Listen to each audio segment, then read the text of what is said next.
support staff panel. Let me say this because I want to represent for the librarians in the room. This is our last event of a 4-part series. We do a heritage series. Every year we recognize Hispanic Heritage Month. We recognize Indigenous and Pacific Islander Month. We recognize Black History Month, and we recognize AAPI, Asian American and Pacific Islander. I'm sorry, I made a mistake. Month. And so each month we try on a district level to do 2 activities to bring together groups to discuss presenting issues in the community, but also to celebrate opportunities in the community as well. So I want to make sure that I just really thank this group for coming together and being willing to be a part of this teacher panel.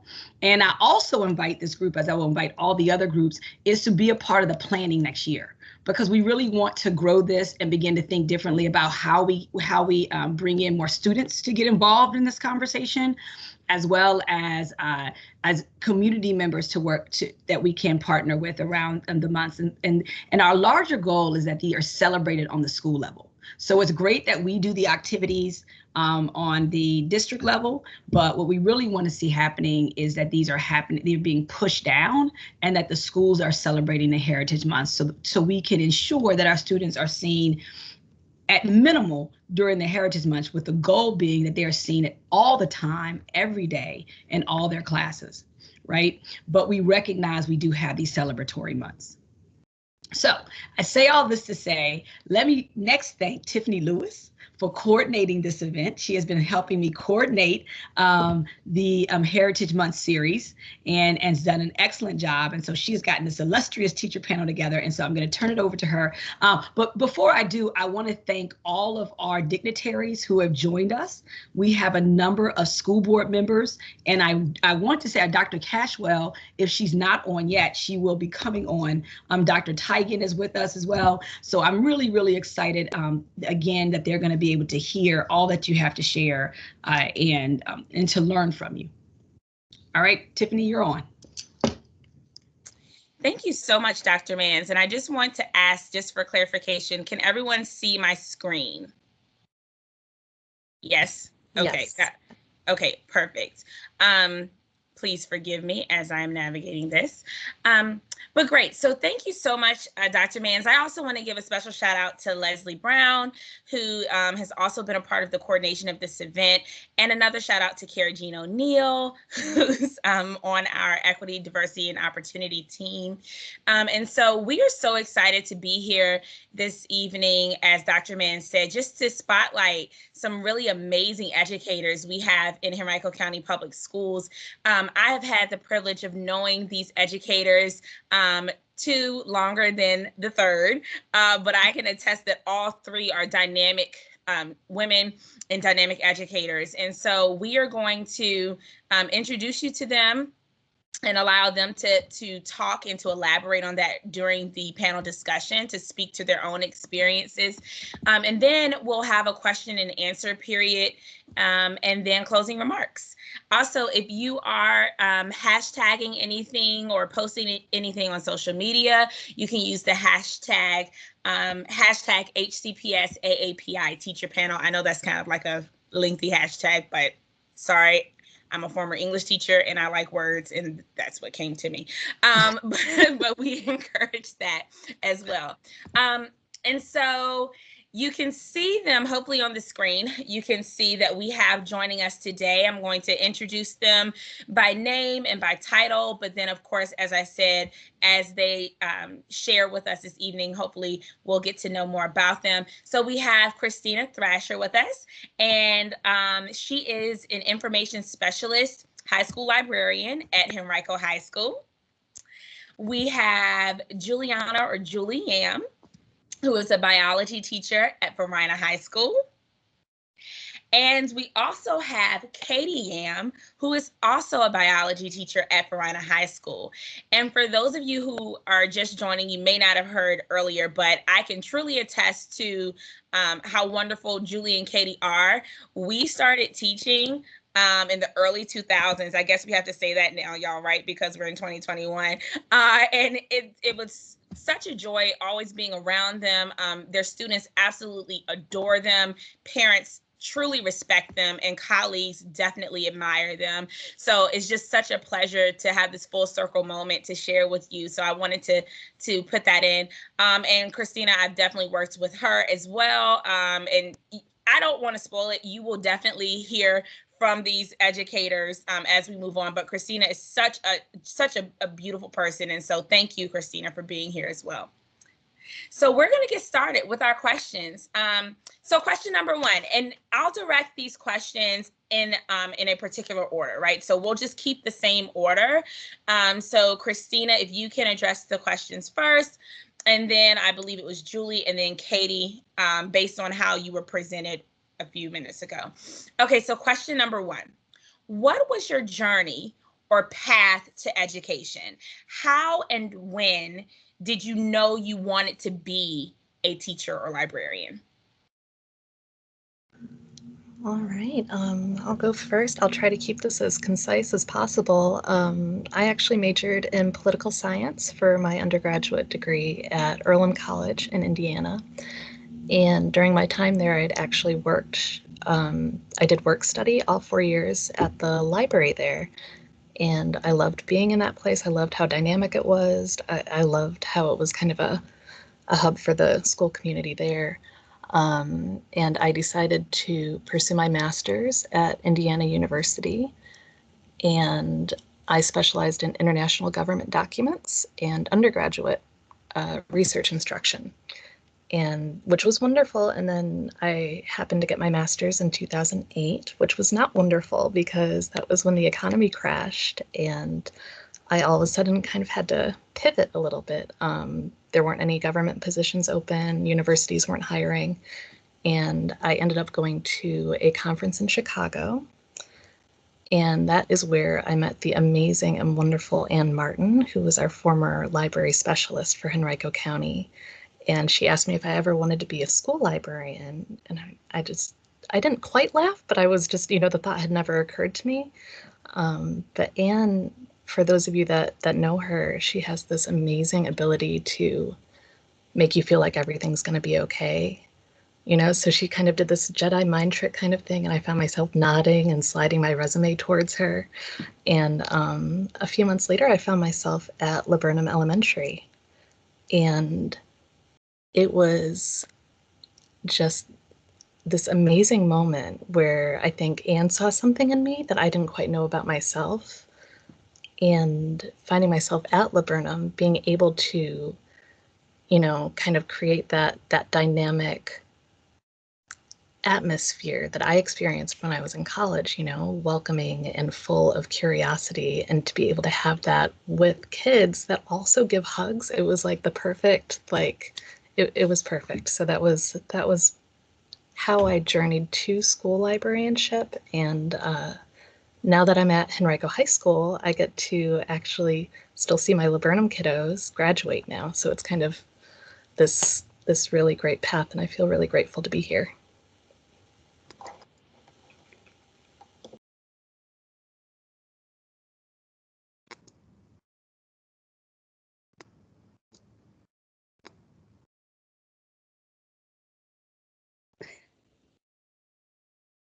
Okay, I guess I'm next. Yes. I guess it was kind of a natural organic process. I majored in biology in college, kind of with the thought that I would go into laboratory work of some kind. But after, I did lab work for an honors research project, I just decided I couldn't take it. I was like, it was too solitary. I didn't like being in the lab. And so all through college and even a little bit in high school, I had always worked as a tutor or as a lab assistant. In the summers during college, I would work as a teaching assistant for Johns Hopkins Center for Talented Youth program. So I think in the back of my mind, teaching was always an option for me. I just wasn't sure if that was quite where I wanted to go. But I think after I took a year off of college and just worked, I did decide to go back for my master's in teaching. And so then I earned that in 2007 and started working at Verina in 2007. And I've never looked back. So I think that was kind of my pathway to teaching. So.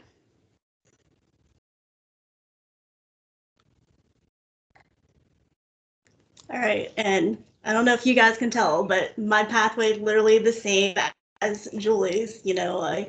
I did the whole, lab assistant in college. We tutored students in college, the CTY, teaching assistant. That really, I think, solidified my desire to work with kids in high school, just because it was such a thrill to work with them at CTY and see them, getting concepts and knowing that I was a part of that. But like Julie said, we took a year off and worked in our parents' restaurant for another year, which I was like, I can't keep doing that for the rest of my life. So, and just said, with all that tutoring and CTY, teaching assistant background, I think teaching was like the natural path for me. So went to VCU, got my master's in teaching and started teaching in 2007. And like Julie said, we haven't looked back. That's pretty awesome. Those stories, they seem very organic and real. And I think that's really important too for our students to hear the paths that led you to where you are now. So thanks for sharing that. So question number 2, what is something you learned or experienced as a student that has helped you in life? I think the main thing that I learned as a student was to not be scared of asking questions.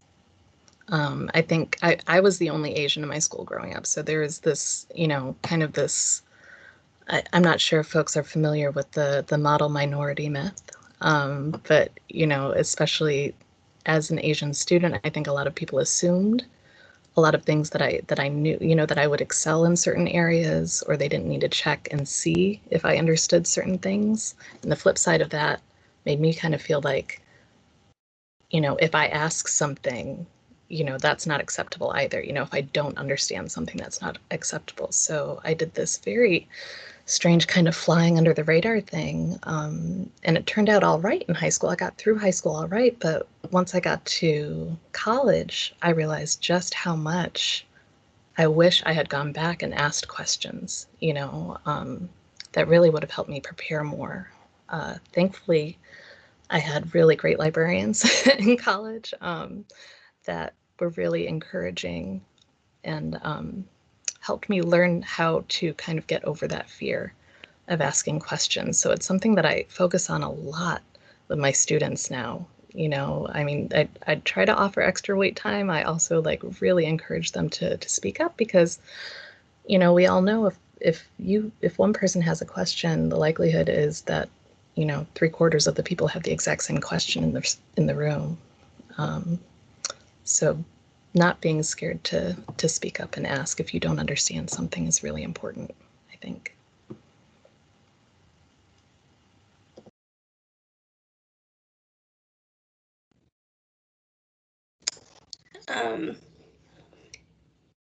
And that's definitely a good one. I would agree with that. And then also just to keep moving forward, even when I failed, and to learn from my mistakes, right? So, I didn't always get the test scores I wanted, or sometimes I didn't get into the music groups I wanted to on the first try and things like that. So it was just, a learning experience to know that, I should keep working. I can keep, I can try again if I need to reach those goals that I wanted to reach. And so, yeah, just to always keep trying, even when you fail.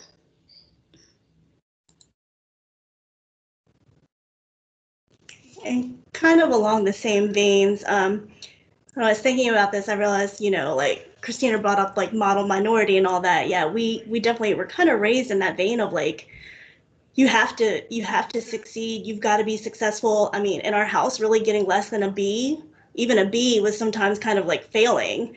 And so getting over that fear of oh my gosh, I failed. What are my parents going to do to me? But realizing that failure was okay. And that it was just going to let me grow as a person. And so trying to get past also that stigma of being that model minority.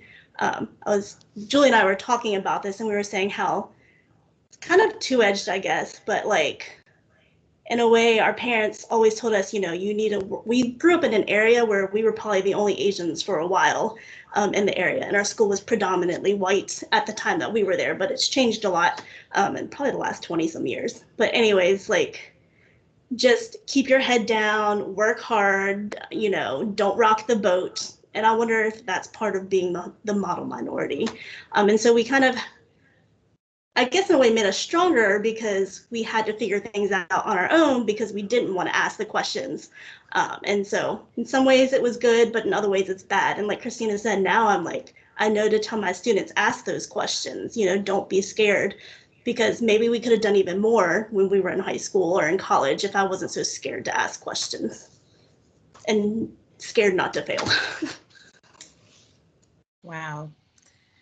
Yeah, I'm listening and listening to your stories, and so many thoughts are generating. So thank you for that. So question number 3, which kind of you may touch on a bit as we go through some of the other questions too, which you were kind of just speaking to, but what are some common misconceptions people have about teachers or librarians, and how can we combat these misunderstandings to promote the field of education to future educators? Yeah, so speaking of being scared to speak up, right? Like that's like the stereotypical thing about librarians, is that we are quiet. We are strict gatekeepers to information and books. And I think hopefully that stereotype is getting worn out. I hope, people are understanding a little bit more about what we actually do.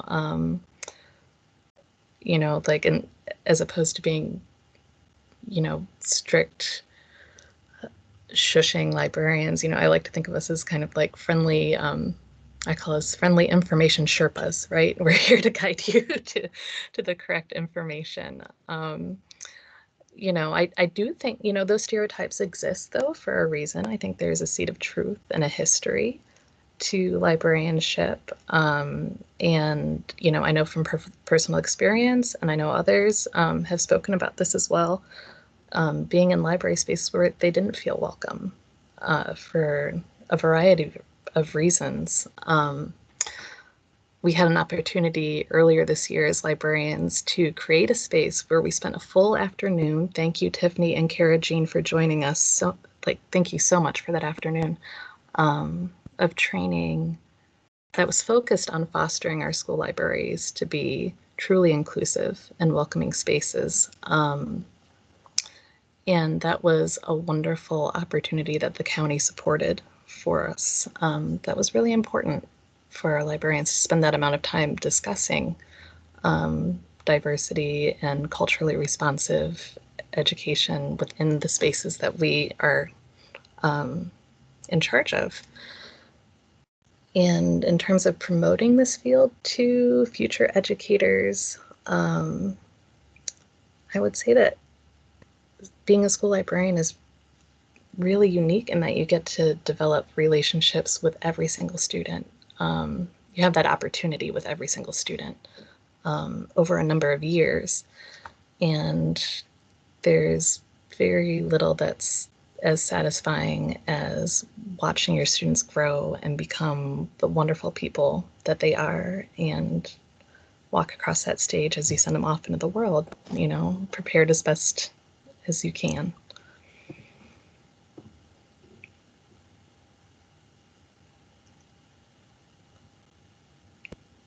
Take it away, Julie.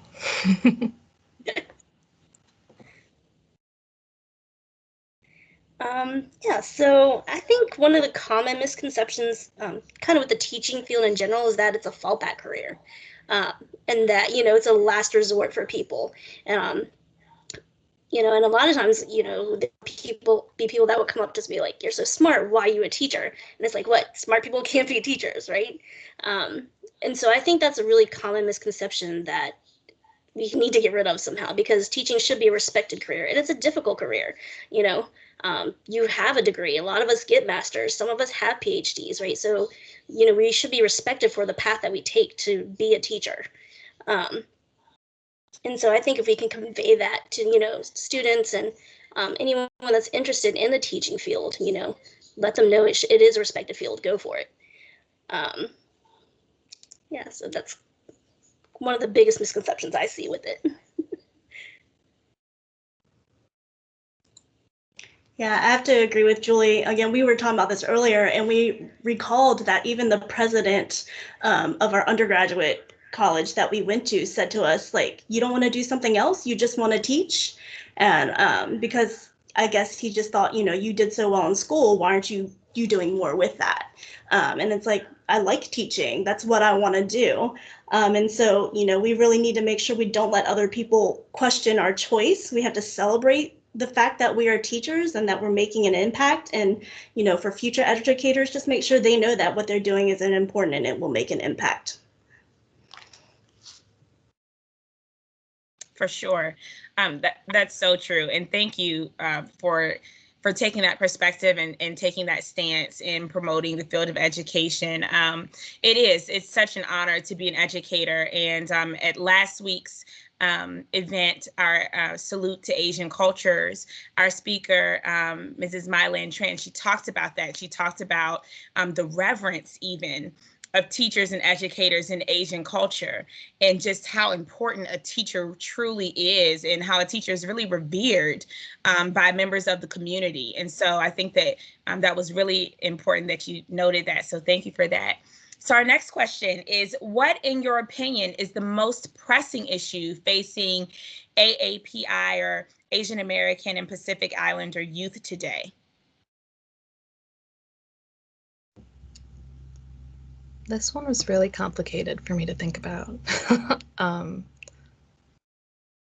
I don't think there is a single most pressing issue that can be applied across the board. With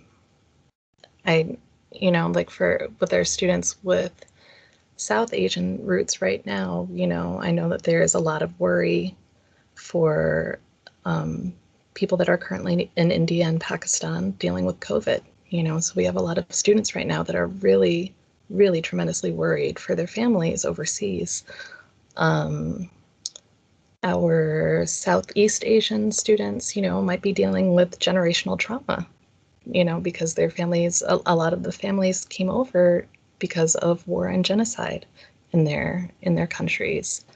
And then the overall spike in violence towards Asian Americans has just been absolutely horrifying. And thank you to the EDO office for having the sharing circles to help the AAPI staff kind of process what's going on right now. I guess when I was trying to think of one thing that is commonly experienced across the board, I was kind of thinking about the issue of identity. I'm half Cambodian, and a lot of times growing up, when I would visit my Cambodian side of the family, they would hand me a spoon and a fork as soon as I walked in, when everybody else got chopsticks. I knew how to use chopsticks, but they still gave me a spoon and a fork when I walked in, And just a few weeks ago, when I was speaking to someone who I love very much in the white side of my family, and I was talking about the spike in anti-Asian violence, their response was it was like they had woken up from a dream. And they're like, oh, I didn't realize you would be affected by that. I've never thought of you as Asian. Like that, like acknowledging my Asian heritage would be a bad thing, So it's kind of this experience of like constant othering, not completely belonging to one or the other. And even if I was if my entire family was Cambodian, there's still this kind of space between your family's traditional culture and American culture, and trying to reconcile your own identity as part of the American story is really important, and it's valid, like all of these experiences are valid, but trying to maintain and create your own sense of identity when everyone seems to be telling you who you are in relationship to themselves, if that makes sense. It's complicated. So I don't know if that answers your question at all, but that's what I came up with. And tell them like yeah, Julie, I know you're about to talk, and I'm purposefully muting because I am just like like those are the sounds behind the camera, in case you were wondering, Christina. So I don't want the silence to be awkward. Like, I'm definitely fully engaged, and so go ahead, Julie.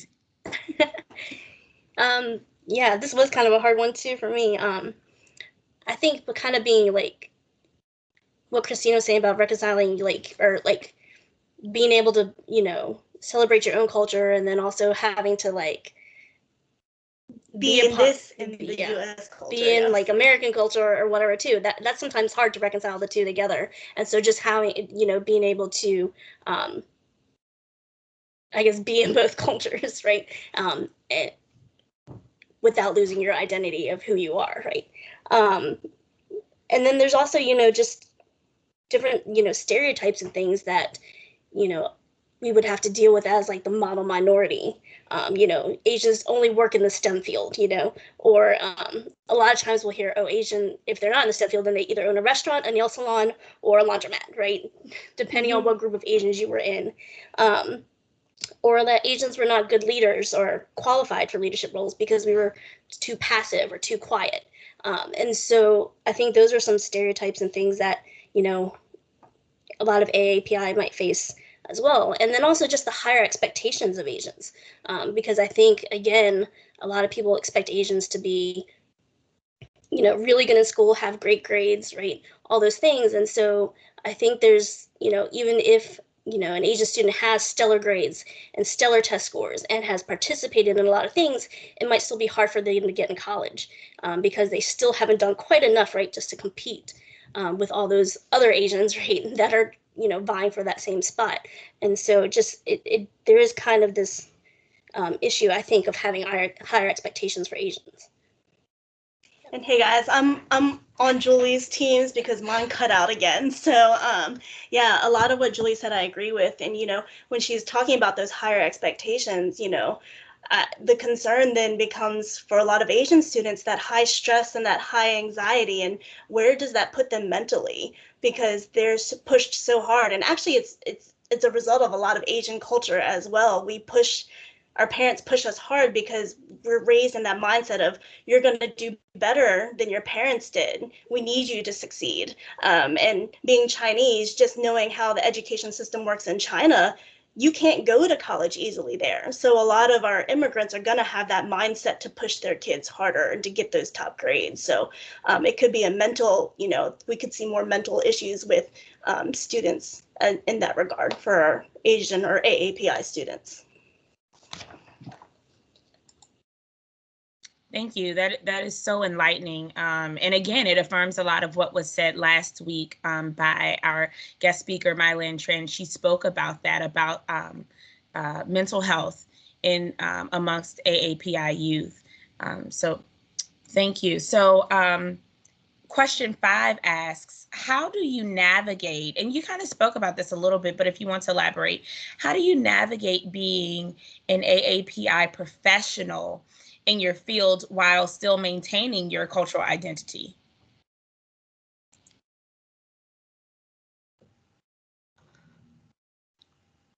I think it gives us a really unique perspective and an opportunity to kind of see gaps or areas or students that might need, you know, more specific attention.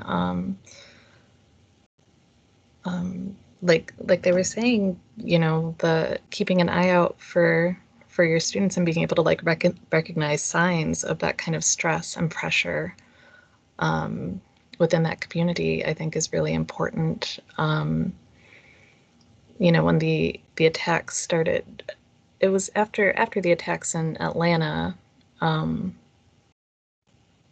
know, it was an opportunity to recognize that we needed a space for our students, you know, to process the violence that was going on as well. So as an Asian American, you know, to kind of recognize that this was happening, and from personal experience, knowing how isolated and lonely it can be when things like that are happening out in the world and no one's really talking about it because it's just not on their personal radar.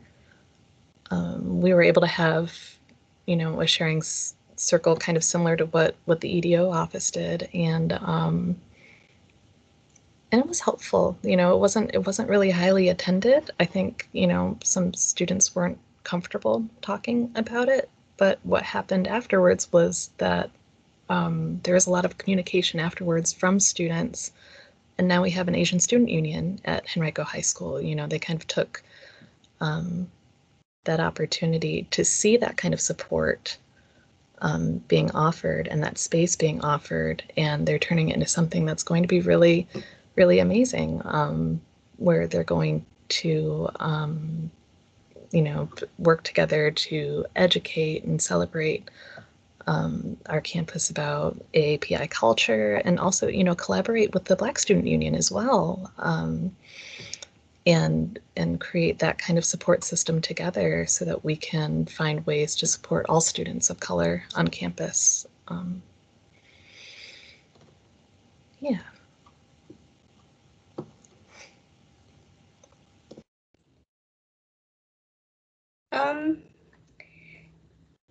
Yeah, for this one, I just think the biggest thing is for myself as an AIP professional, you know, just to maintain my cultural identity is not to, you know, deny who I am, right, or trying to hide it, and just celebrating that, yes, I am Chinese, you know, and not let it get in the way of anything. So, and you know, we try to share little bits here and there with our students that they ask us. You know, I'm willing to share what our culture is about, and so again, just not being afraid of what our identity and our culture is. Yeah, I 100% agree with Julie. Just, you know, be proud of who I am, and, you know, not be afraid to, and this is something harder for me, but maybe not be afraid to speak up if, you know, something does occur that I think isn't right going against Asian Americans, you know, and it can be tricky with students. Like last year when COVID first hit, I'll never forget one of my AP Bio students on the last day that we had school was like, Ms. Yam, what's up with your people? But thankfully, you know, so many of my students were like, oh, no, you didn't. You know, you can't say that to Ms. Yam. And the student apologized right away. And I'm like, you know, you have to realize, you know, my people is actually, I'm a US citizen. I was born and raised here. So technically y'all are my people, you know, like, but you're talking, you know, you can't blame that, you know, on that one race. And so that's, you know, just making sure I'm not afraid to confront that with people and claim who I am. Yes, yes, very powerful.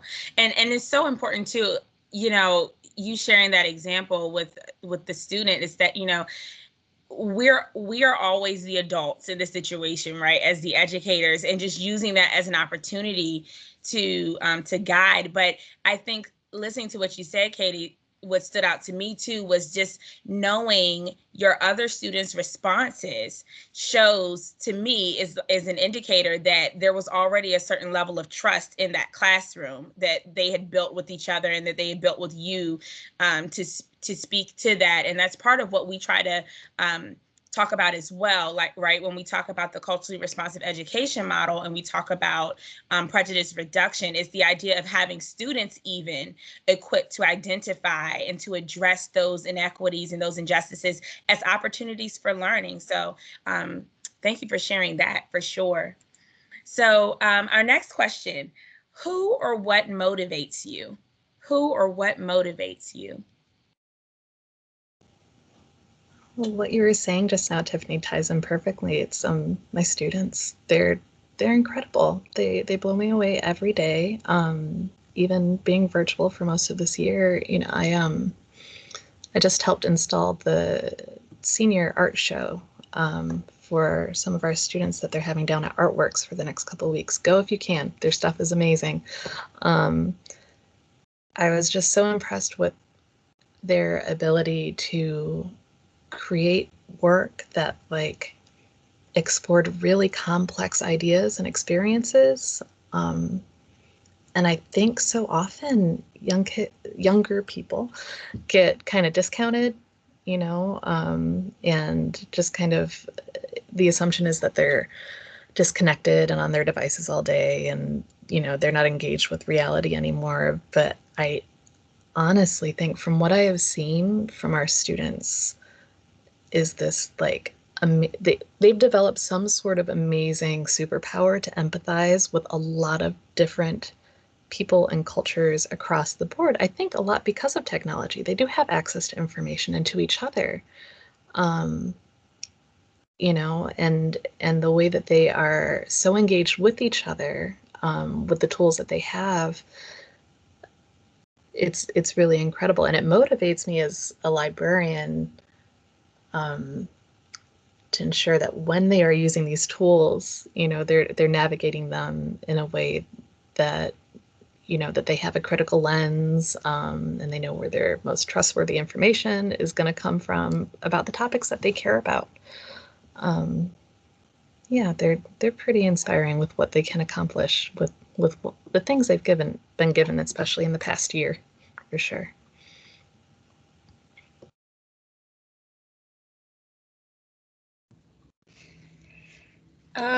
So I think one of the biggest motivators for me in terms of valuing education and being an educator is actually my parents, because they really valued education.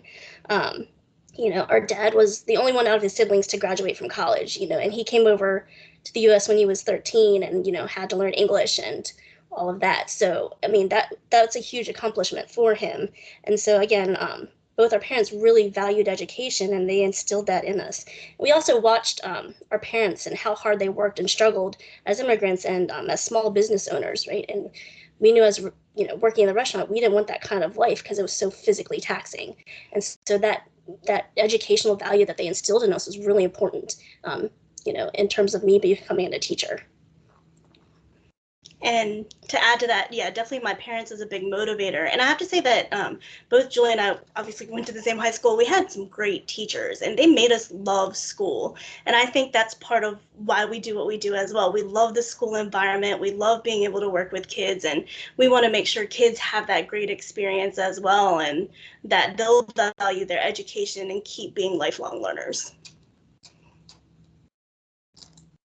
Awesome. So here's our last question that we have planned, obviously. So what advice can you offer others who want to pursue a similar direction in education? And I know that you've kind of spoken to this, but if you had to sum it up into a piece of advice or a sentence or a word or quote, what would you offer someone?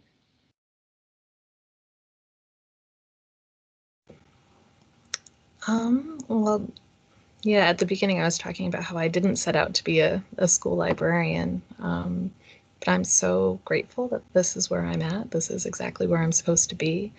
I love being a school librarian. I love its flexibility. I love the opportunities I have to connect with students and staff, and find ways to get them to connect with each other and celebrate each other.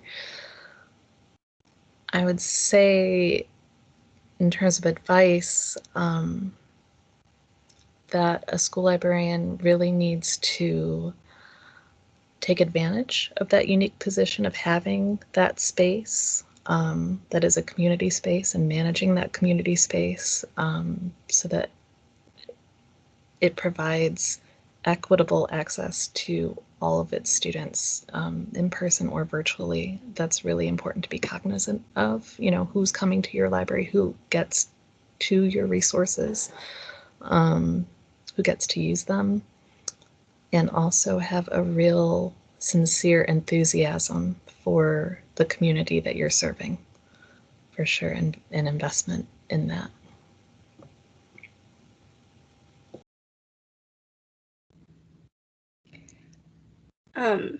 So, just something I would say is don't let others, make you question your choices. So if you want to be a teacher, be a teacher, go, do what you need to do to follow that path and be a teacher. So I think it's really important to do what you want to do, and follow your dreams and your goals. I would say the same thing, you know, don't hold back. If you want to be a teacher, that's what you should do. Remember that, you know, being a teacher is important and you will make an impact no matter what. Okay, and don't ever think of it as a fallback career, ever. Ever. I'm going to emphasize that. For sure. Thank you so much. Wow. I feel like if we were in a room, we could like just applause. I wish I had like one of those buttons to push. Maybe that's coming to these platforms soon, like the laugh tracks and those audio features. But I really do seriously want to thank you for sharing. You've just provided so much insight and such sincerity, such authenticity to this conversation. I am so inspired by what I've heard you share today. And we did have one question. I'm going to stop sharing my screen now so that I can see the question.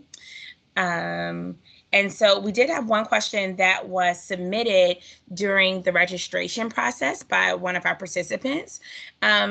And the question, it sounds very similar to part of what you were speaking on earlier, Christina, in particular.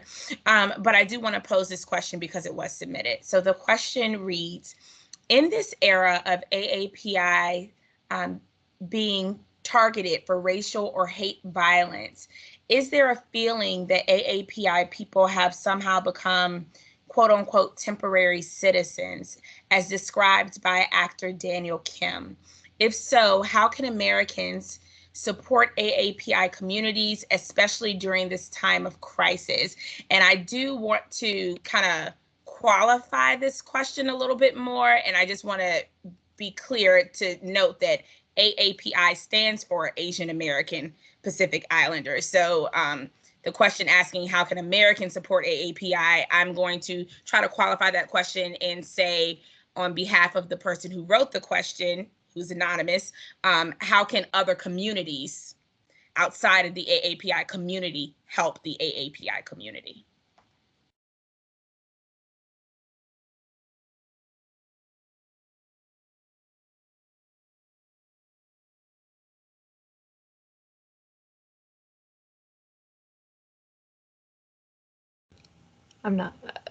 Do Julie or Katie want to answer that, or should I go? Whoever wants to answer.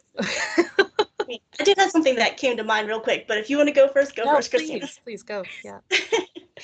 So just, you know, ever since COVID hit and all that, you know, I've watched more documentaries about the history of being a model minority and people of color in general. And, you know, they've been pitted against each other. You know, Black Americans have been pitted against Asian Americans, and so I think that we need to stop that. Like, instead of being pitted against each other, we need to start working together and celebrating each other and not seeing each other as this group or that group and, you know, having more advantages or less advantages. Like, if we're going to make a change, we've got to be working together to do it.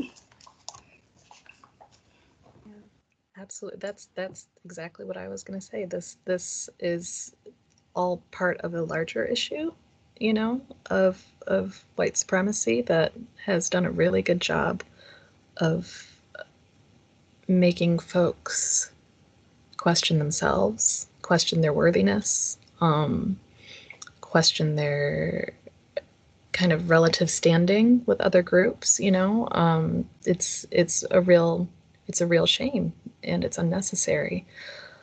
And yeah, in terms of showing support for the AAPI community, I mean, just I think we all understand what it means to show kindness and to call out bullies, and those two things are very simple, you know. And if something sounds, I don't know if y'all can hear the ice cream truck going by right now.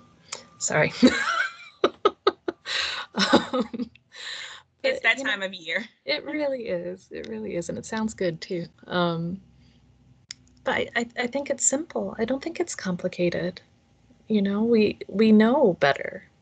And when we know better, we do better. And just to speak up, and any little thing like Katie's student, you know, and her students that were like, no, you know, that's not okay. We don't do that. anymore. You know, that might have been okay before, but we know better now, you know?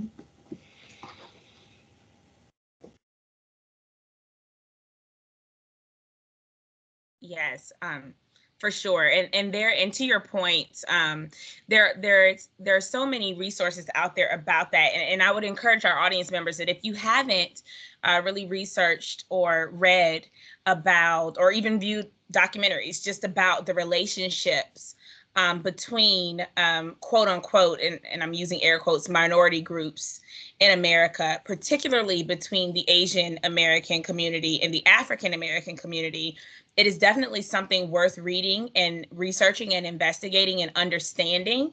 As an African American woman, you know, I'll share this piece with you too. I shared it last week, but as an African American woman growing up here in this area, and as an English teacher, former English teacher, you know, I took a liking very early to literature. And I was immediately drawn to Maya Angelou and Langston Hughes, right, and Gwendolyn Brooks and all of these amazing writers. And I heard Maya Angelou say once that Shakespeare was her first love. And when I heard her say that, I paid attention a little bit more in ninth grade English class when we read Romeo and Juliet. And I fell in love too with Shakespeare. And I found myself thinking about all of these wonderful sonnets and just all the beautiful things in literature. And so I don't regret that, right? I don't regret learning those authors. I don't regret reading Robert Frost and learning about Edgar Allan Poe and reading Henry David Thoreau, who was like everything to me when I was like 16. I just thought I was reading Henry David Thoreau and listening to The Miseducation of Lauryn Hill. So like those two messages were like, oh, I was the deepest 16-year-old ever, right, in my mind. But I share the story of being an undergraduate student and taking a women's writers class in summer school, right, just to cross some things off my list. And my professor, the first day of this women's writers class, my professor started class and she said, "Welcome to Women's Writers. My name is Professor so-and-so. And I'm going to tell you now, I am Filipino American. And so we are going to learn about Filipino American writers." And she said, "There's not a class here that's specific to that, but it is very important that you understand the history of the Philippines and that you understand and respect the Filipino American voice." It blew my mind because although I had an experience that was culturally responsive to my immediate setting, right, that was representative of the demographics of my community and my school community more specifically, right, which was predominantly white American and Black American, I had not been exposed to that narrative, and it totally blew my mind, and it put my perspective as who I was as an African American in a different sphere as well. So I just think that's so powerful, and I appreciate what you had to say as well, because we are really in this together, and we're doing this work together. And so I am so inspired. I'm going to open the floor. We have 7 minutes left. So I want to open the floor or the chat if anyone has a question who was unable to submit a question earlier. I do want to point out that in the chat, our school board member, Marcy Shea, says to Christina, "Your voice is so relaxing to listen to. Podcast potential." I'm telling you, that's why I said earlier, I said, I don't want to take away from it because I just wanted everyone to like hear your voice, Christina. But I think for sure you have other options too to explore. Awesome. I only turn on my NPR voice for Teams meetings. That's it. Okay. I appreciate it. I appreciate it. But yes, if anyone else would like to offer a question now, please feel free.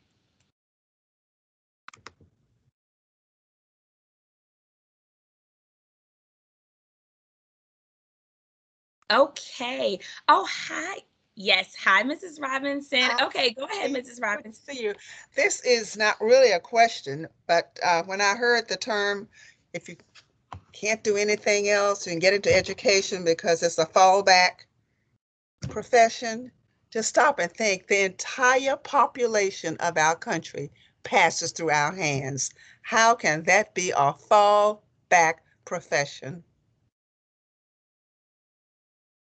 It is impossible. And anyone who thinks that, wow, I just don't know what to say. And one of you lovely ladies made the comment that your parental expectation was for you to do better than that generation. We too had that expectation. You will be better than great granny and grandmother and those who preceded us. And it's been a great motivating factor in my life as an educator. And I pass it on to young children right now. I have high expectations for you. You can do whatever you dream, and you've got to have a dream. Because if you don't have a dream, anyone can sway you to think anything, and most of the time it's negative. You are fearfully and wonderfully made and headed for great things. Thank you, ladies, so much.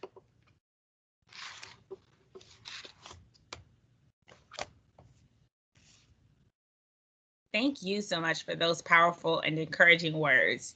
It's always a pleasure seeing you too, Mrs. Robinson. So thank you. Thank you. You are a jewel. Oh, thank you. I'll take it. Thank you. Yeah, so are there any other comments or questions? You know, Tiffany, when you were, if it's okay, I kind of wanted to piggyback on what you were saying earlier. Yes. about your the books that you were consuming, you know, and the ones that you loved and everything. And it was really interesting as an Asian girl going to a school that was very, very white. My favorite book when I was 5 years old was Corduroy.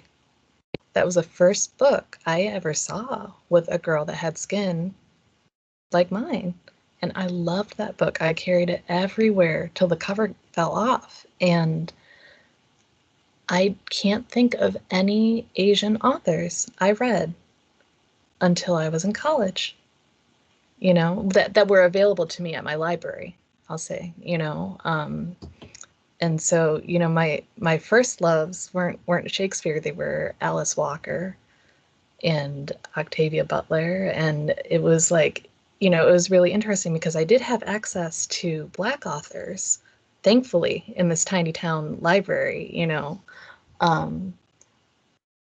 But it was really interesting growing up there that there wasn't any access to any Asian culture at all, unless I, you know, was with my dad and we were going to Philly, you know, to hang out with our Cambodian family. But that's, you know, that's one of the reasons why we did the, you know, everything back in February with our librarians, you know, just talking about how important it is for your students to be able to see themselves in the books that are on your shelves, you know, because their stories are important too.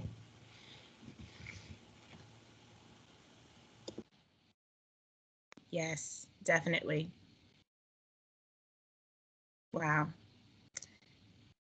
You know, it's so encouraging to have conversations like this and really affirming, you know, that we're doing the right work and that we are exactly where we're supposed to be for our students and for our families and communities, our school communities.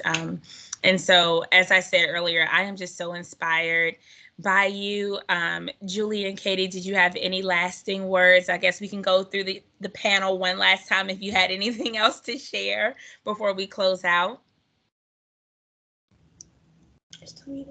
No, I don't think I really have anything. This was really enjoyable. Thanks for inviting us. It was a new experience for me, but I enjoyed it.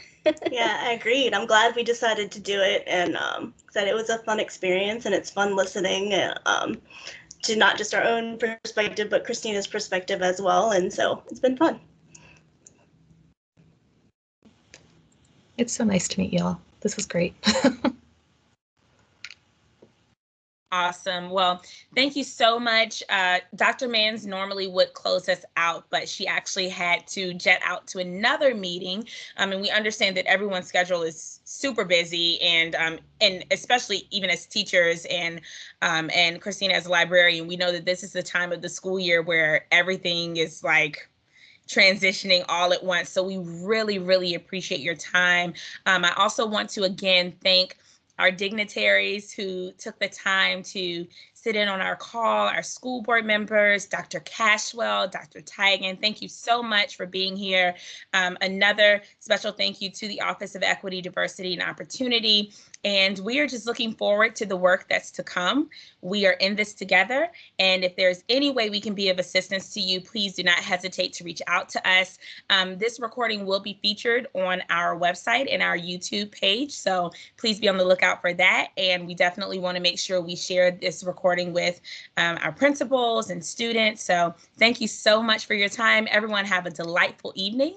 And until next time, be safe and bye-bye.